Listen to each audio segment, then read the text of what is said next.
Hello friends, welcome to our channel সচিন.মঞ্জুলিকা। তো good morning তোমাদের সবাইকে।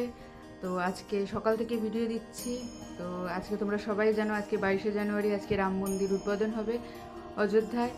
তো ওখানে তো প্রচুর সুন্দর করে সাজানো হয়েছে, যেটা দেখছি ভিডিওতে। যাওয়া সম্ভব হয়নি, তো যদি পরে কোনো দিনও সম্ভব হয় তাহলে নিশ্চয়ই যাব। তো এখন ঘরেই একটুখানি পুজোও করব। তো ওই জন্য ঘর পরিষ্কার করে নিচ্ছি, একটু মুছামুছি করে নিচ্ছি। পুজো করবো, সেই ভিডিও তোমাদের দেব। তো চলো এখন ছেলেকে উঠিয়ে নিই। তো ছেলেটাকে আজকে দেরি করে উঠাচ্ছি, দুদিন ধরে খুব জ্বর ছিল, সর্দি ছিল, শরীরটা খারাপ ছিল। ওই জন্য ভাবলাম না এখন ঘুমা, ততক্ষণে আমি কাজগুলো সেরে নিই, তারপরে ওকে উঠাবো, কেন পড়তেও যাবে 10-10:30টার সময়। ঠিক আছে, এখন শরীরটা ভালোও আছে। তো ঠিক আছে, কাজগুলো কমপ্লিট করে নিই, তারপর আবার তোমাদের সাথে কথা বলছি। তো এই যে আমার এখন ঠাকুরের জায়গা এখন এরকম আছে, এখনো পরিষ্কার করা হয়নি, পরিষ্কার করব, তারপর আবার তোমাদের সাথে কথা বলবো, তোমাদের ভিডিও দেখো। দেখছি তো এই যে আমার ছেলে এখন ঘুম থেকে উঠবে, ওরও শরীর খারাপ ছিল, দুদিন ধরে খুব জ্বর ছিল। এই যে বাবার আদর খাচ্ছে। ওকে বাবা, চলো ওকে জামা কাপড় দিয়ে দিই, কেন প্রচুর ঠান্ডা।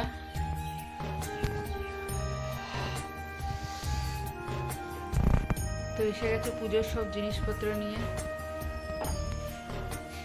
সব ওই ঠাকুরের ওইখানেই রাখো। চলো আসছি, ঠিক আছে তাহলে একটু পরে একটু এরকম করে দেখা। তো এই যে ফটো নিয়ে এসছে।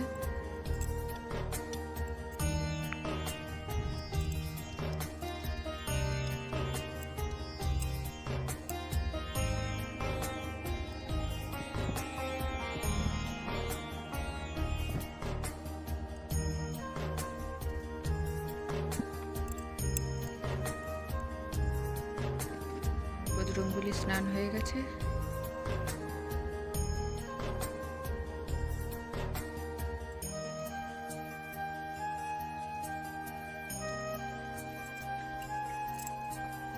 তো মোটামুটি সব রেডি করে নিয়েছি, গুছিয়ে নিয়েছি।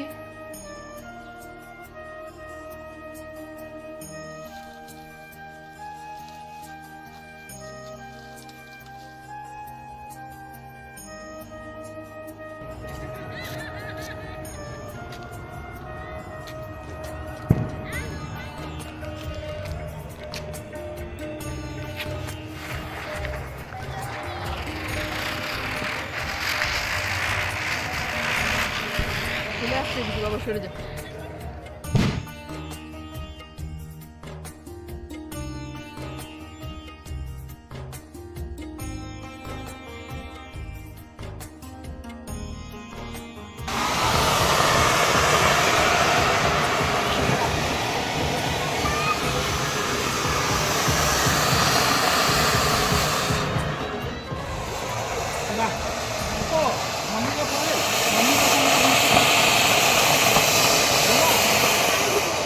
তো আমাদের এখানে মন্দিরে আমি আর আমার ছেলে এসেছি, গান হচ্ছে,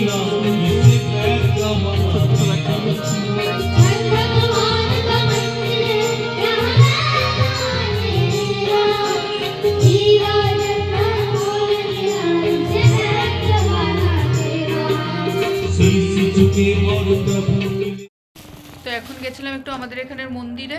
তো মন্দির থেকে চলে এসেছি, পুজো হয়ে গেছে বাড়ির। তো ভিডিওটা এখানেই শেষ করছি। ভিডিওটা যদি ভালো লাগে তাহলে like, comment, share and subscribe করে দিও। টাটা, গুড নাইট, দেখা হচ্ছে নেক্সট ভিডিওতে।